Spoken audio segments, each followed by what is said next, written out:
இருக்காரு. ஆமென். நம்ம மூன்றாம் வசனத்தை வாசிக்கலாம். படுக்கையின் மேல் வியாதியாய் கிடக்கிறவனை கர்த்தர் தாங்குவார். அவனுடைய வியாதியிலே அவன் படுக்கை முழுவதையும் மாற்றிப் போடுவார். ஆமென். ஹல்லேலூயா. இங்க வசனம் சொல்கிறது, படுக்கையின் மேல் வியாதியாய் கிடக்கிற அவனை கர்த்தர் தாங்குவார். அவனுடைய வியாதியிலே அவன் படுக்கை முழுவதையும் மாற்றி போடுவீர் என்று சொல்லி வசனம் சொல்கிறது. ஆமென். நமக்கு வருகிற வியாதி, நமக்கு வருகிற சோதனையை மாற்ற தெய்வத்தால் முடியும். ஆமென். அவர் விசுவாசத்தோடு சொல்கிறாரு, அவனுடைய வியாதியிலே அவன் படுக்கை முழுவதையும் மாற்றி போடுவீர் என்று.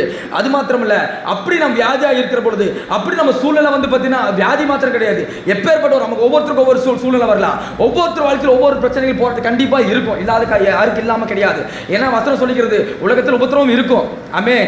உபத்திரவமே இருக்காது, நான் நல்லா இருப்பேன், எனக்கு எல்லாமே நல்லா நடக்கும், கிடையவே கிடையாது. கண்டிப்பா உபத்திரவம் வரும், கண்டிப்பா சோதனை வரும். அந்த சோதனையில் விடுவிக்க தெய்வம் நம்மோடு கூட இருக்கிறார். ஹல்லேலூயா. ஆமென். சோதனை வராது என்று சொல்ல கிடையாது, சோதனை வரும்.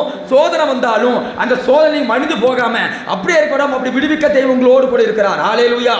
ஆமென்.